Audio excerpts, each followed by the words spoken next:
So you did a video. Okay. Run that clip.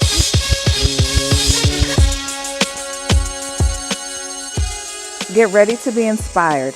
Please welcome Brix Glover, a master weight loss coach who's proof that transformation is possible. After overcoming his own struggles with weight, Brix is now dedicated to empowering others to achieve sustainable health and wellness. We're thrilled to hear his story and insights today.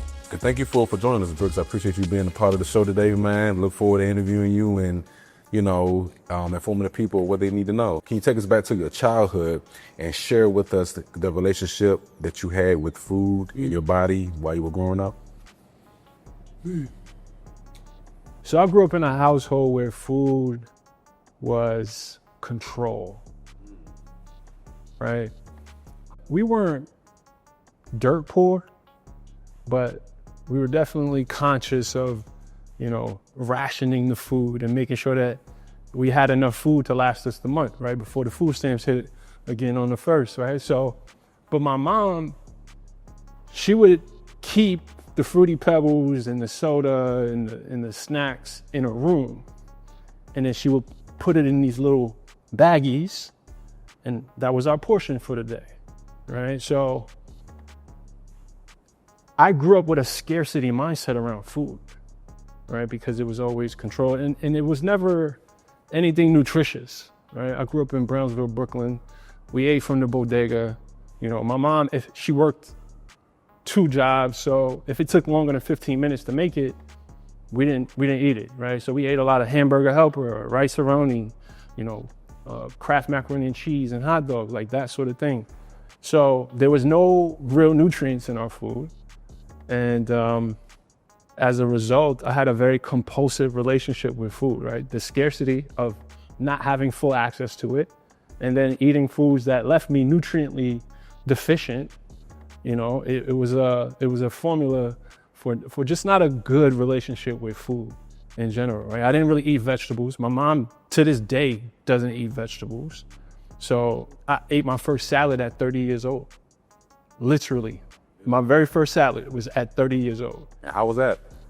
It was nasty because I didn't grow up eating that sort of things, right? So I say all that to paint this picture, like healthy eating as a concept was foreign to me, right? Because potato chips was a meal.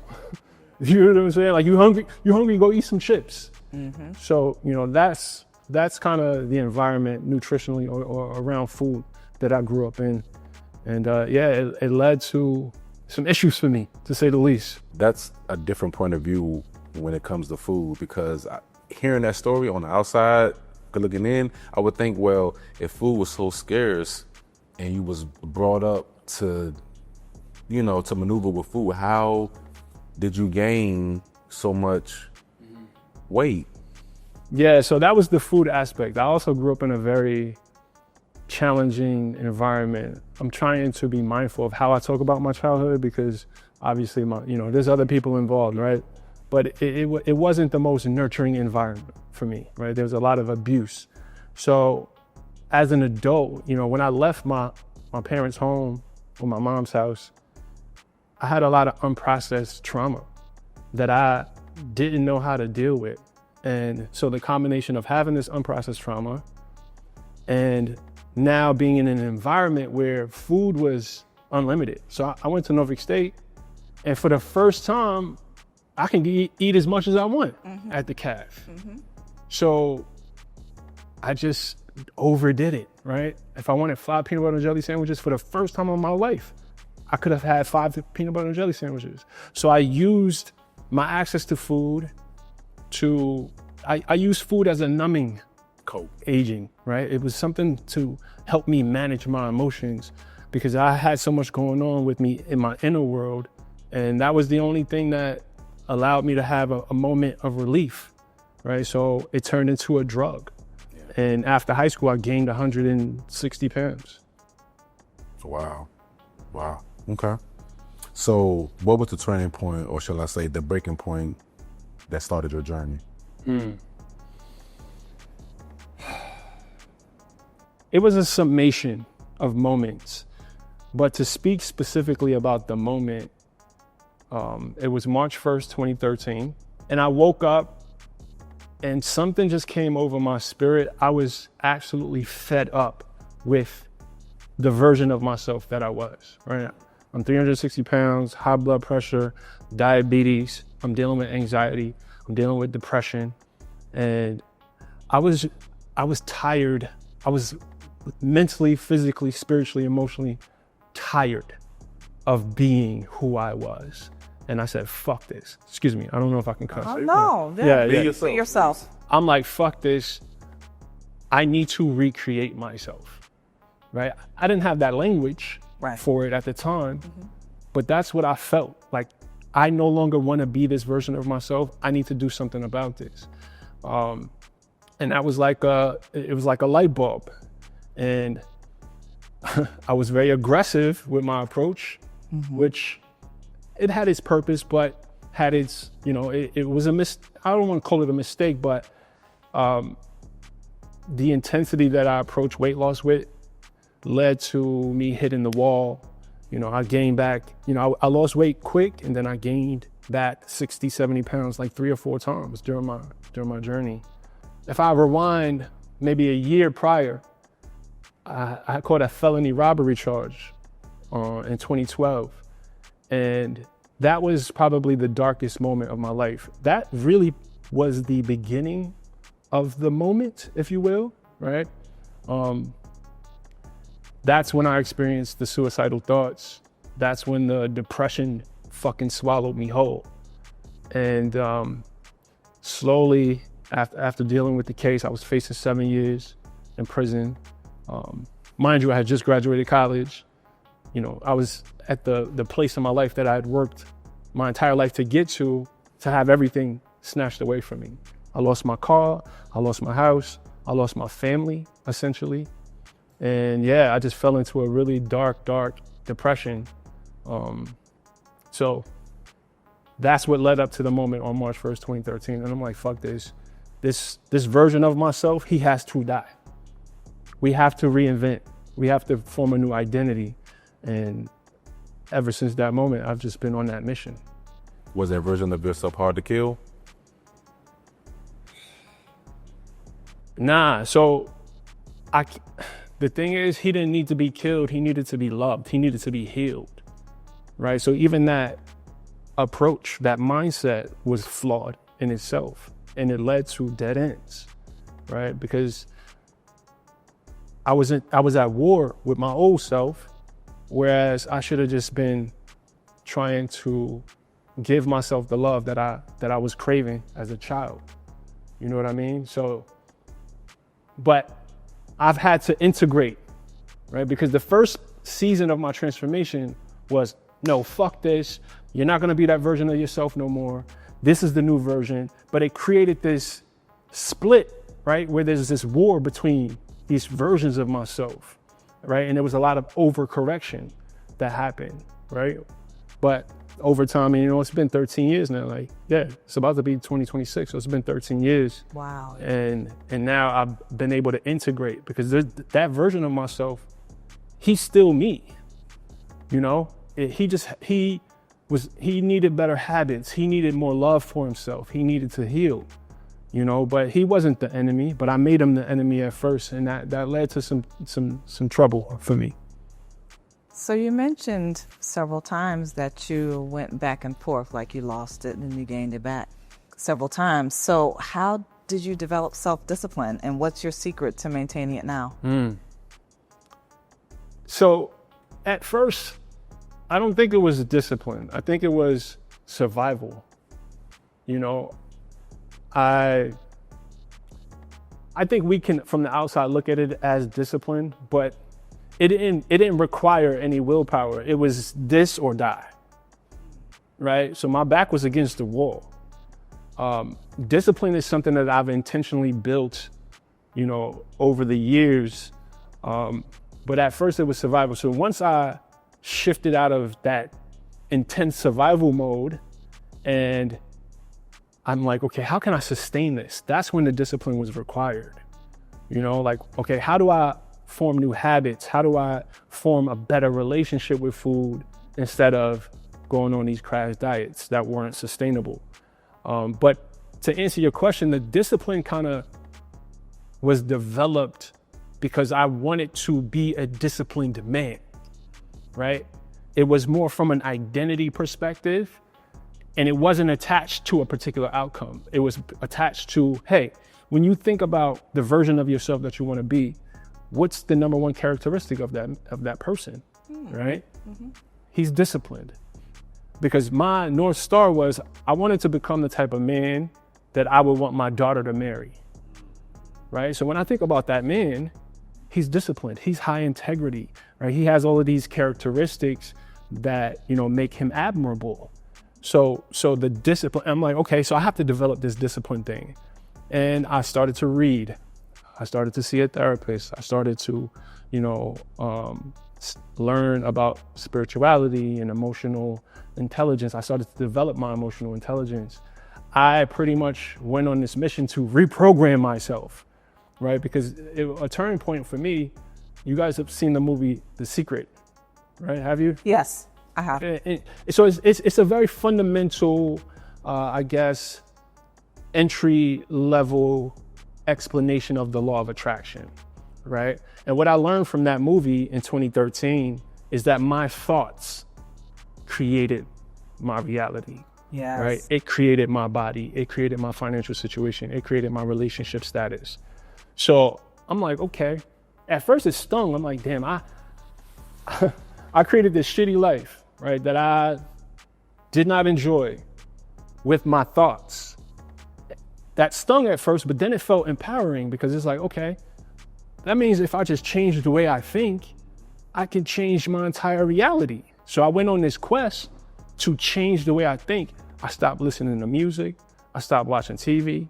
I stopped hanging out with the friends. And I'm not suggesting people do this, but this is what I did. I completely isolated myself and I said, listen, you're gonna reprogram yourself, bro. And I just listened to motivational speakers, read self-help books, read the Bible, read all sorts of spirituality books. I mean, the Quran, like everything. Anything that had wisdom in it, I consumed it, right? Trying to update my operating system, if you will, right? We all have an operating system. Our identities are our operating systems. And I wanted to wipe my hard drive and reinstall new software. Wow. Wow. Okay. Wow. So I guess you pretty much answered the next question, but I'm gonna ask it anyway. Yes, you did. So how do you handle cravings? What's your strategy? Or what's your go-to strategy? You see that breath? Yeah. That's the first thing. I notice it, right? If I'm having a deep craving, and those cravings are intense, and they still are to this day. Sugar is still something that I wrestle with. The first thing I do is I notice it and I name it. Okay, I'm having a craving. And then I ask myself, is your body asking for food or is your mind asking for food, right? Is this a physical hunger or is this an emotional hunger, right? Okay. Yeah, Wow. it's different, right? Emotional Because hunger. Okay. physical hunger doesn't care what you feed it, right? It takes Brussels sprouts, it'll take a salad, but emotional hunger or mental hunger is typically for a specific thing. Selective. I want sugar, I want salt, right? So checking in with your body. And for anyone watching this who wants kind of like a tip, when you experience hunger, close your eyes, take a deep breath, hold your stomach, and ask yourself on a scale of 1 to 10, how hungry am I? Like, check in with your body, right? Because we're all programmed. At 12 o'clock, you start feeling hunger. Are you hungry? No, you're probably not hungry. You just ate breakfast 3 hours ago. I'll do fast. I'll do an extended fast. I've done 7-day fast. I've done 12-day fast. And it wasn't until my first 3-day fast that I realized what real hunger was. Wow. Wow. 90% of the time where we experience what we think is hunger is just you want to eat. It's a difference, right? So when you start to develop the awareness around your hunger, getting back to your question, all right, how hungry am I? Check in with your body. Take a deep breath. And make your choice from that knowing. A lot of us, we react to these cravings without really checking in with ourselves. And that's when the emotional eating becomes perpetual, right? Because we're not aware of it. You ever end up at the refrigerator and you're like, yo, the fuck? I know there's nothing in here for me. I'm not hungry. It's just a habit, right? A lot of our behaviors are on loops, right? Because we're just programmed. We're just creatures of habit. Absolutely. So developing the awareness is the first step, and then just checking in with yourself. Hey, and what type of hunger am I feeding? Right? Taking deep breaths, maybe distracting yourself, because a lot of the times these cravings, if you don't give into them, they pass eventually. Okay. So, how has losing weight affected your relationships with family and friends and your love life? Yeah. Okay. We'll start with family and friends. It's impacted it in a positive way more so than not. A lot of my family and friends have been inspired by the journey, for sure. But then there's also the fact that it evokes insecurities in people, right? Mm-hmm. So whenever people are like struggling with their weight, if I come around, if they're eating chips, they kind of get self-conscious. It's like I trigger people. And, that's uncomfortable. I don't like that. I don't want to be the reminder that you don't love yourself. Random. It's funny you said that, because so today, we're trying to figure out what kind of snacks to bring, right? And she had this whole, she was like, well, I don't want to disrespect them. I'm like, man, listen, let's get the man the veggie plate and call it a day. You know what I'm saying? Either he is or he ain't. Right, we had a whole debate on what to bring you. Right, because we understand that we don't want to be this way. It was more so her. I was like, man, listen, get it, man, some chips and dip. And if you want the chips and dip, he'll eat the chips and dip. Eat the chips and dip. You know what I'm saying? There's no joke. Yeah. But I do understand how that could be, because in any aspect of your life, sometimes you become the mirror.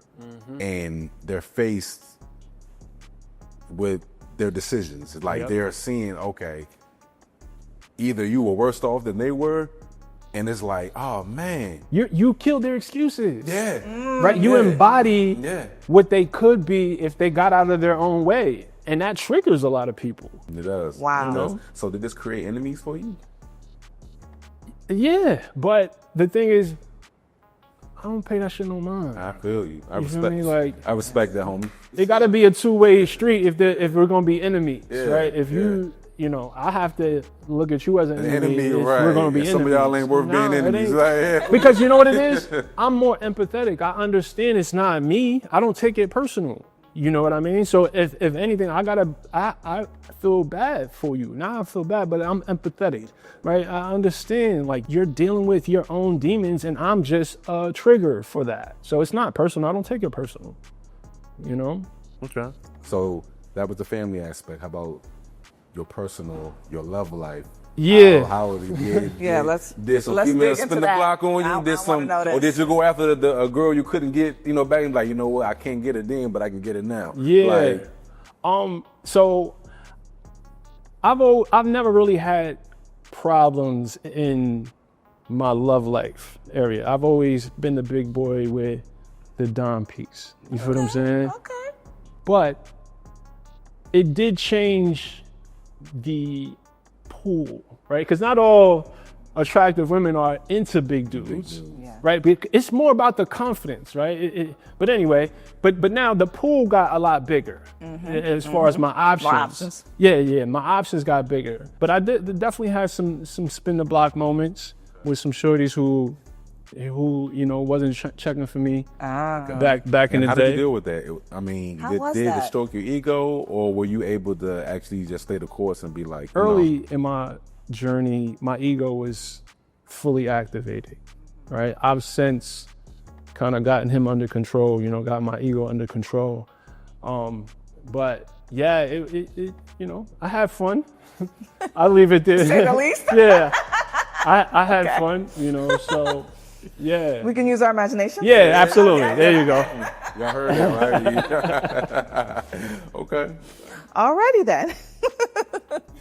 What was it like adjusting to your new fit physique initially? how you were viewed beforehand versus now, and how you were treated in public, like while grocery shopping, you know, retail store shopping, eating at restaurants. For a while, I want to say for the first 7 years, I would walk past a mirror and still like do a double take, like, holy shit, bro, you got abs, for real.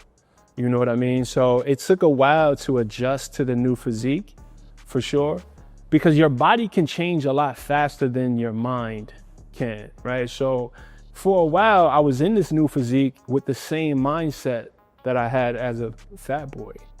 You know what I mean? So that integration took a while. But it was like buying a brand new car, right? It was like getting a Ferrari, but you were in a Civic.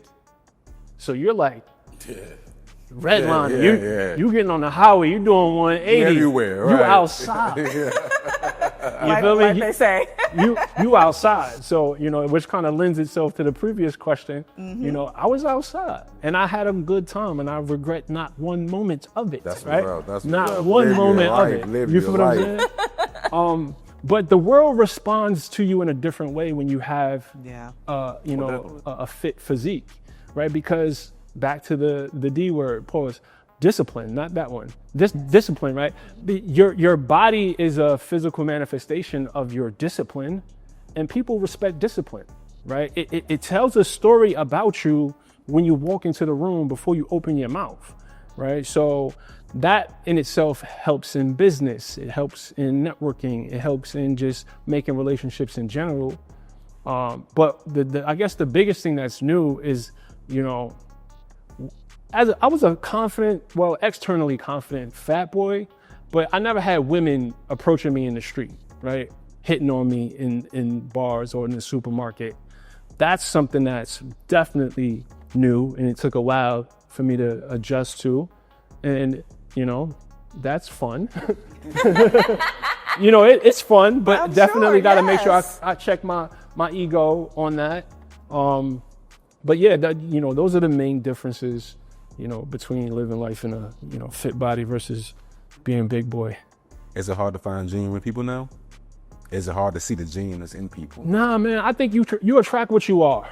If I'm attracted to a person, whether, you know, be romantic or as a friend or as a business colleague, I usually only attract my tribe, people that, you know, we share heart postures. You know what I mean? So, I mean, obviously you run into people who have, you know, who don't have genuine intentions, you know, but I don't allow them to penetrate my sphere at all, you know, so, but that comes with wisdom and discernment. I'm 42 years old now, you know, like, Came with time. I'm from the streets, right? So that's one of the gifts that I got from the streets is that gut, you know, so I know when, you know, someone is not a good vibe for me, and I kind of don't allow them to live in my sphere at all, bro. That's what's up. I have a question. Yeah. This isn't on here, but my question is, I know that you're a weight loss coach. So is it different coaching women than it is coaching men as far as with the mind and how women think as opposed to how men think? I actually prefer to work with women because weight loss and habit change in general is more of a mental and emotional journey. And you guys are more in touch with your emotions, and you're more coachable, and you're more consistent and more loyal. Like, listen, like women, anyway, I'm Nah, that's true, because we had a personal trainer and she was going more than me. Yeah, I was. She was going, and she had a crazy, and I was like, okay, now I need to get back on. Nah, Like, seriously. Yeah, no, seriously. She was seriously, going more than me. and a lot of what I teach involves, you know, requires a lot of emotional intelligence, and men aren't as tapped into those parts of themselves. So that would be the main difference. Men, you know, the egos, the I got this, or this subconscious thought that I shouldn't need help, right? That often gets in the way for men. So yeah, I prefer to work with women. Okay. So what is the biggest misconception when it comes to weight loss? That you have to have this boring this boring diet, or that you have to go to the gym and do deadlifts. And it's simple. Like weight loss, a healthy lifestyle is simple. Try to eat as much whole foods as possible, get enough protein, get enough sleep, and move, right? Movement. I try to tell people, like, let's rebrand exercise as movement, whether that means playing with your kids at the park, playing basketball, going for a walk. You don't have to go in the gym and work out 90 minutes and do deadlifts and burpees, and you don't have to, right? And I think it's this bar, it's this expectation of what people think it looks like to, go on a weight loss journey or a fitness journey that becomes the biggest barrier to the consistency, right? So if we reduce it, no, you don't necessarily have to count calories. You don't have to give up cake and ice cream. It's about knowing how much, right? Like, that's an important piece.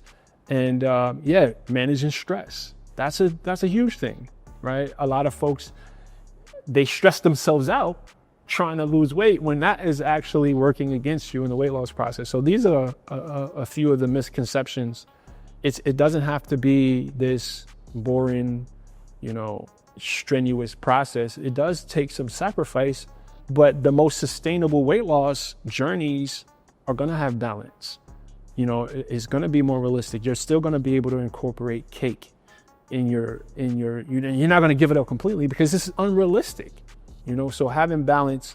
And that's the hardest thing for people to accept, because we've been programmed to think, in order to lose weight, I got to stop eating this, I got to stop eating that, I got to do this, that's just not true at all. Okay. So with that being said, how do you stay motivated? I tell my clients, motivation is just such an unreliable source of energy. You're not going to stay motivated. You're just not. Focusing on identity, right? There's a book, Atomic Habits. By James Clear. I don't know about that one. He talks about change from the identity level, right? For instance, like I'll have any of my one-on-one clients, I have them change their bios. If we write something in our bios, we're more likely to show up in that energy, right? That's a good point. Because if you're saying, hey, I am a health nut in training, right? Or I'm a health advocate, or I treat my body good, or if you put that in your bio, you're way more likely to make choices that align with that identity. So what's the biggest lesson you learned about self-care, self-love in doing your weight loss journey? Grace is the most important ingredient. That seemed to be the word of the day, ain't it? Yes. Grace. Yeah, grace is such an important ingredient in a health journey, because weight loss, exercise, healthy eating, to me, that's just the highest form of self-love, right? That's a way to very practically love on yourself. A workout is not punishment. It's a blessing, right? It's an investment into your vitality, right? A healthy eating choice is not a sacrifice. You're not missing out on something because you're not putting poison in your body. We have to change the way we frame this mentally, because that changes how we experience it, right? The way we experience things is so determined by the stories that we attach to them, right? So if we're telling ourselves, oh man, I have to go to the gym, or I hate working out. Like, there's someone with no legs right now that would give anything to be able to walk on that fucking treadmill, that you are like, squandering your ability to move. Exercise is a privilege. Let's look at it as a privilege. And when you look at it as a privilege, it changes how you experience it, right? We attach a new story to the activity, and it changes how we experience it, because everything happens on an emotional level. If we can find a way to look at these things and not look at it as sacrifice, you get more access to the consistency, right? You use gratitude as a fuel instead of motivation, right? When I'm in the middle of a run and I want to stop, every step, I'm like, thank you, God, thank you, God, thank you, God. My ankle ain't rolled. You ever stub your toe? Come on, man. And you limping around for 2 weeks? Come on, man. And you're like, oh my God, if my toe could just not be hurting. But when that toe is not hurting, you don't think about your privilege to walk without a limp. And just like leveraging gratitude for everything. I mean, this breath, oh, I'm grateful, right? This step, oh, I'm grateful. That's fuel. It keeps me going when I'm in the middle of a run. Like, what you stopping for? What's going on? Like, you have the ability to run. Run, bro. Run. So he basically answered the next question. He really damn sure did. That, you know, you can ask him anyway. Maybe he can answer it different. So silly. How has your emotional well-being changed since losing weight, and what strategies do you use to stay emotionally stable? Yeah, no, my emotional well-being is directly tied to not just exercise and nutrition, but the habits that I've built over the last 10 years. Mental health is top priority for me. Top priority. My morning routine is all about mental and emotional health, right? I meditate, I stretch, I journal every day. And I've learned so much about myself, and I've learned how to regulate my own emotions through these disciplines, right? Meditation is a discipline. And I think especially men, all of us, but especially men, we need to have disciplines that ensures that we are constantly growing and fortifying ourselves, right? Keeping our ego in check, developing more awareness of ourselves, of the nature of our minds. Because all of this shit is mental, bro. Fitness, business, and everything in between, it's all mental. So if we use our willpower to develop better mind etiquette, that's the key to all of this shit. But the mind is a muscle, just like anything else. And you have to have intentions, and you have to have disciplines in place to strengthen it. So would you agree that mental health and exercise, do they kind of work hand in hand? Oh, absolutely. Absolutely. No, absolutely. I mean, there's all sorts of scientific and physiological reasons, right? The endorphins, and when you physically feel better, you know, your experience of life is better, right? It's a stress relief tool, right? You develop confidence in yourself, right? Confidence is huge when it comes to mental health. Definitely. You know, you get a chance to experience yourself overcoming yourself, right? To overcome the part of you that loves comfort, to overcome the part of you that loves to stay stagnant. You get to overcome that version of yourself every day, and that builds your confidence, which builds your mental health. So yeah, it's directly correlated.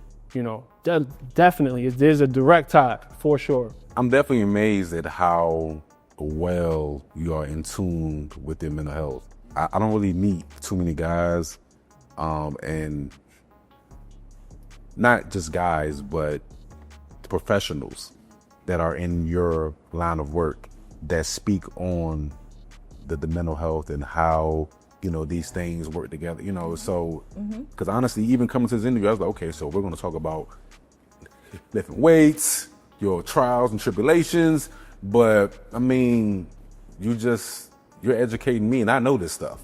You know what I'm saying? So it's very refreshing to hear you speak. Yeah, I think these conversations about what's happening in our inner worlds, it's important. It is. Right? Like, we're so tied up as a species, we're so tied up into the physical manifestation of life, but that's just the external manifestation of what's going on in our minds. Yes. Right? What's going on in our emotions, our attitudes, our beliefs, right? These sort of things, like the things that we've been conditioned to believe, like it has so much to do with our realities, and we focus so much on the external when the source of it is here. It's your mind, your spirit, your emotions. And I allocate a good 2 hours of my day to that part of myself. And it's been the most rewarding. I've grown so much. I've attracted so many amazing people and opportunities just like this, just, you know, from making sure that I'm in integrity with myself. You know what I mean? Yeah. Okay. So I'd like to know, this isn't on here either. I want to know how your weight loss journey has impacted your children and you guys' relationship. Are they as fit as you? Or do Yeah, they don't play about their chicken nuggets either? Or Yeah, you be no, like, they eat like kids, Right. but Yeah. they're conscious, right? My kids got a chance to see me transform. They remember 380-pound dad, right? They remember seeing me lock in, you know, and I'm so grateful that they were at the age that they remember this, you know, so because it expanded their minds to what's possible, right? They watch me become a totally different person. So now they know experientially that at any moment I can create a version of myself, any version of myself that I want to, right? And I think that's the biggest blessing, and just them being a part of my healing journey, you know, sitting in therapy with my daughter, you know, introducing meditation and journaling to my kids, and teaching my son a breathing exercise when he's feeling anxiety on the way to a track meet, right? And him teaching that to his teammates, you know, like these sort of small, it may sound small, but it's huge, but they know I embody it. It's not me preaching. I'm not a do as I say kind of parent. I'm a do as I do, right? Kind of parent. I lead by example. And that's one of the biggest motivations for me, right? Is their accountability, right? I can't sit up here, and not just with my children, but as a teacher, as a content creator, I can't live a lie, right? I can't be on the internet telling people to do one thing, and I know I'm kind of digressing here, but okay. I can't be on the internet telling people to do one thing, but then when the cameras are off, I'm doing another. You feel what I'm saying? Like, there's a lot of that going on. Yes, a lot of that. And but I respect what you're saying. Yeah, no, absolutely. But as far as my kids, so my daughter, you know, she's 19. I sat down with her the other day, and she's like, Dad, I need more structure in my life. I need more accountability, right? Oh my So, gosh. and she came to me for it, and that's the thing. Like, I never try to push my lifestyle on my children. I'm always like, hey, listen, this is what I do. You guys can make your own choices. But she came to me, she's like, yeah, Dad, I want to have a workout routine. I did her calendar.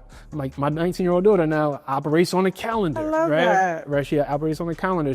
I called her this morning, and I'm like, it's dark. I'm like, what are you doing? She's like, I'm in the closet meditating. I'm like, That's his.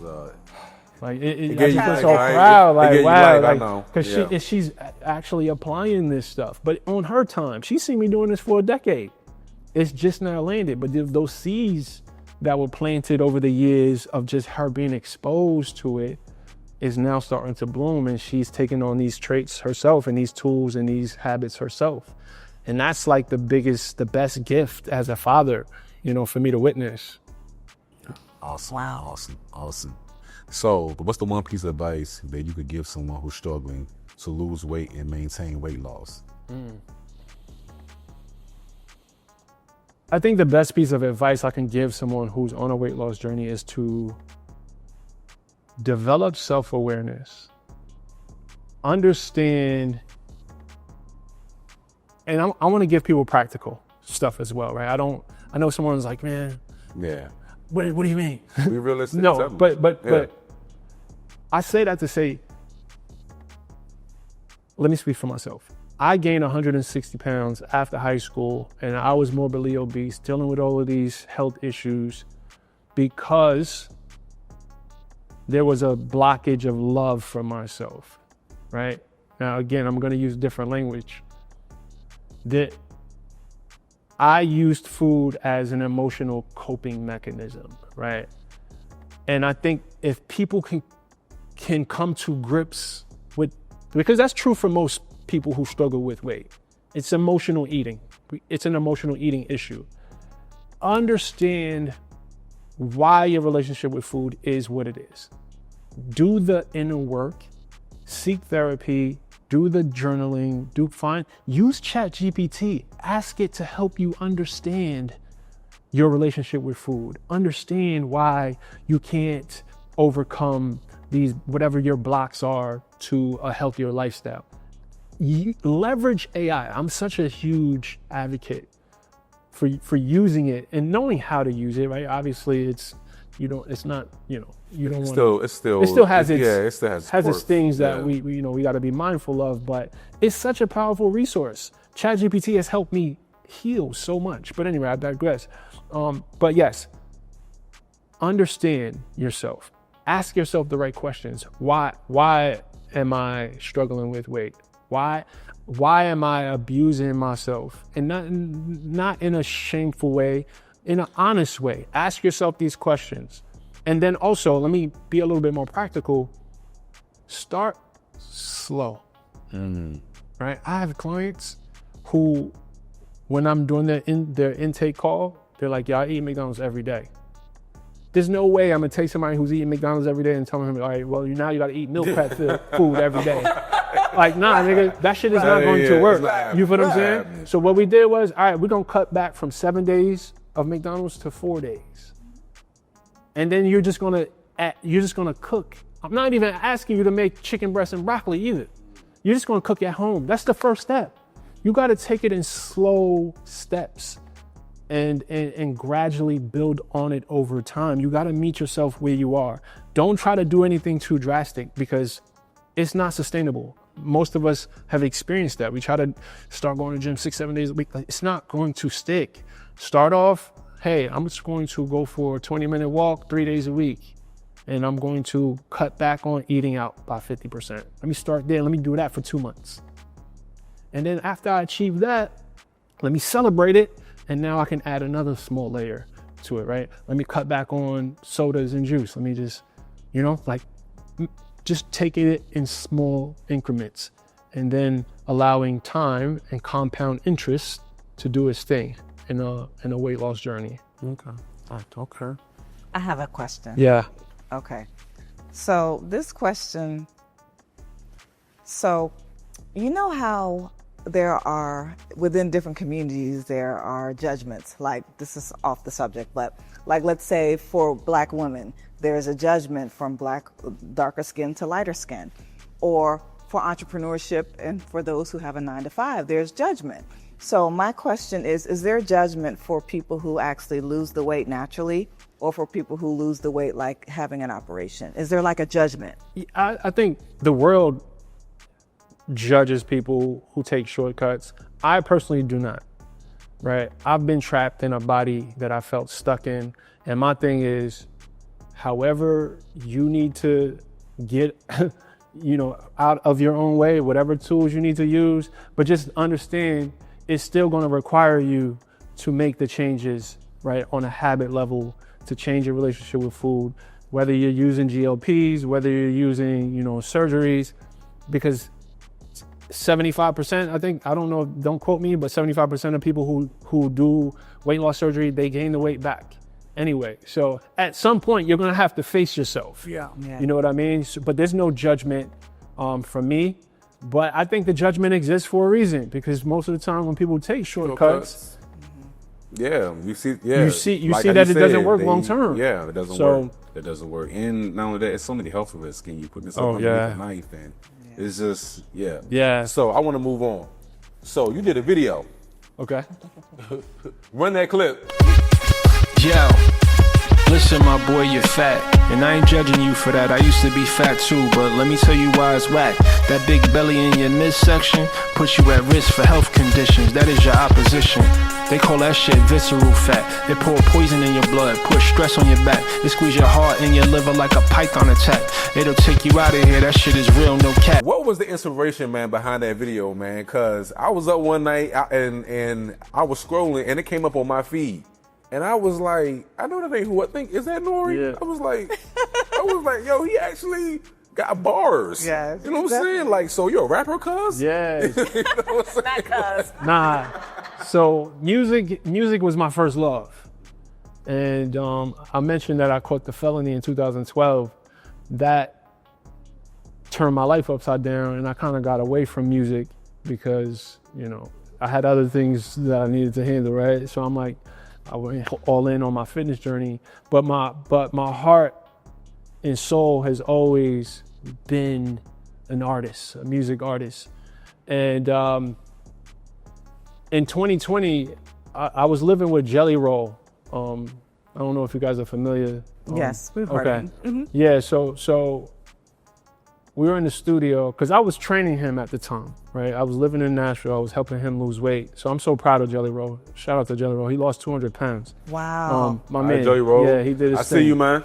Wow. But he pulled up a track and he's like, "Yo, Brix, I just want to hear someone rap on this." Right? I hadn't wrote a verse in like 8 years, and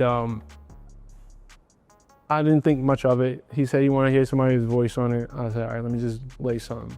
I didn't even like the verse. Anyway, 4 months later, Bunny calls me. His wife calls me. She's like, "Yo, I need you to fly to Nashville. Jay's putting that song on his album." I'm like, "What? Oh my God, It's about the no!" rough giraffe that Yeah. you just spit in the booth. I'm like, "Yeah." So I'm like, I wasn't even thinking about the possibilities of this being anything beyond this moment. And the video got 45 million views Wow. right now. That's a And big- but it kind of it planted a seed that, bro, that love for music is still alive in you. And recently, this year, I was just feeling frustrated. I was feeling tired with the same process of making content. You know, the mission ain't changed. The vehicle has changed, but the mission is still the same. And I felt this, I fell into a deep depression this year. And that was God trying to redirect me, you know, back to music. So he's like, "Yo, listen," because I was overthinking it. I'm like, "Yo, who the fuck want to hear a 42-year-old dude rapping about wellness and self-love and exercise and nutrition?" I'm thinking nobody wants to hear that shit. No, You feel I what I'm love saying? it. I love it. And I'm so glad that I'm getting that feedback from you guys. But you know, I was just feeling so frustrated. I'm like, "Yo, listen, I want to get back to this mode of expression because there's no mode of expression like music. You can't express, or me personally, I cannot express myself better. You know, it's the freedom to express myself the most authentically is in music." And I said, "All right, let me just experiment, right?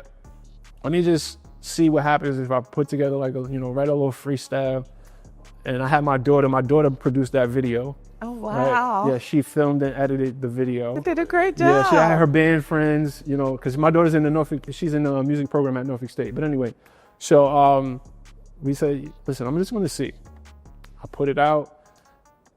Noriega, Havoc, they all DM me. Slim Thug reposted, Jadakiss reposted it. Like it got so much love from the people and from the hip hop community. I'm like, "Yo, I think I'm on to something here." Yes. You you know, are. Yes, you and are. I've just been, So what's next? So yeah, I'm working on the album right now. stop playing. Yeah, Go yeah. for it. Yeah, That's what I'm working on talking it. about. Stop Yeah, playing. That's what man. I'm What's talking up? about. I'm working on the album. Okay, So I'm a full-time artist again. But again, the mission is the same. It's about healing. It's about self-love. It's about, you know, exercise and nutrition. But it's just, I'm building this bridge between healing and hip hop. You feel what I'm saying? Wow. And so when you combine $2 billion industries, wellness and hip hop, Yeah, we about to make some something some new. noise. Yeah, you might be on Absolutely. something, yeah. Yeah. Absolutely. So what's the name of the album? What is the name of the album going to be? Is it going to be like beef and broccoli, whole food, eat right? I mean, hey, don't put that in your mouth. I mean, what's it Nah.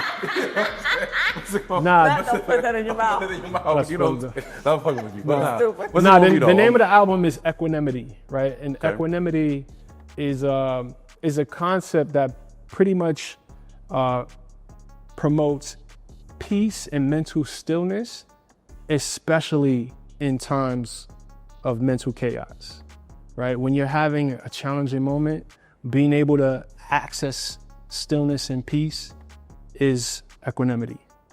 So yeah, that's the name of the album. That's the concept. It's about healing. It's about self-love, but in a very non-corny way. What do you have to say to people that are, you know, because this is something that you put off and it found its way back to you, you know, and it didn't come at an age where it's favorable, you know, because nobody, you know, technically speaking, wants to hear a 40-year-old rapper. And then he's speaking something positive.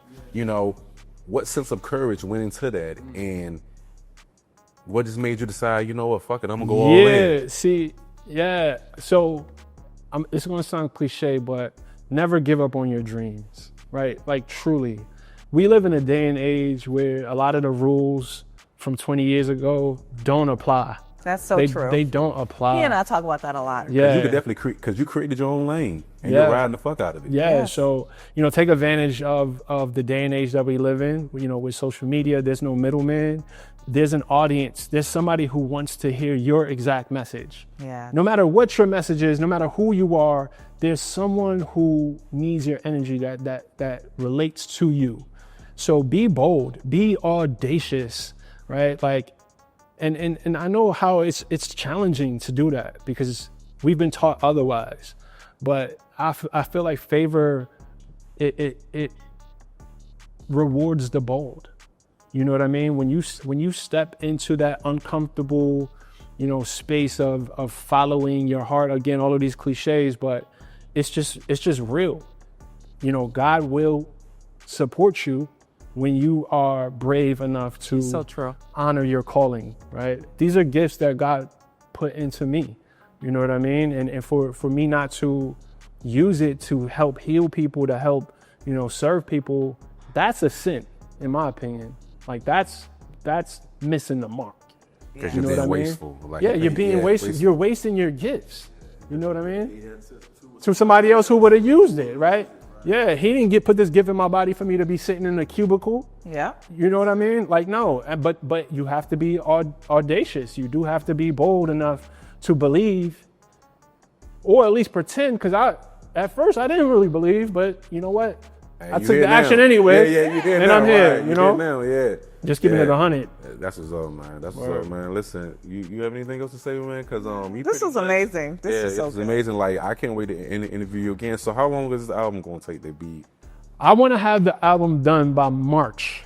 Oh, Yeah, wow. yeah. Okay. I want to have the album done by March. I'm looking for a early spring release. But right now we are, you know, I'm trying to get these brands to cough up some money. I hear you. You know, I'm trying to get like 200,000 from these brands so we can fund this and do this thing right. Okay. Do you have any producers or engineers you want to shout out? Yeah, Who's yeah, giving you a yeah. hand right now? Nah, You yeah, know? for sure. Yeah, for sure. I'm working with Rico Love. I'm working with my man JG, who he's an amazing. I have, because my thing is I didn't want to have this transactional relationship with producers. I know Rico for 20 years. You know, me and JG, we aligned in a very organic way because we're creating a baby together, right? It's like a sonic baby, right? So, you know, I wanted the people involved in the production of this music, and especially with my intention of this music being something healing, like I just want the heart space. I want the energy of the people involved, everybody involved, to be about service. You know what I mean? So shout out to my team, man. Cam, my daughter, Keely. You know, I have a team. I have a support system that I love that. is making it, all of this possible. And I'm glad you said that. Can you speak on the importance of having a team? Since we're already on this subject, can you speak? Because a lot of people think that they can just do it on their own. And even with us, we have a team. Yeah, it's everything. You know, I suffered from that one-man band syndrome for a long time, and I was spinning in place, right? Part of it was ego, part of it was fear, because I didn't want to invest. But you also gotta be convicted in your vision, right? Because if you want to build a team, you have to believe. These people gotta see that you believe in what you're doing and that you're committed to it if they're gonna be a part of it and support it.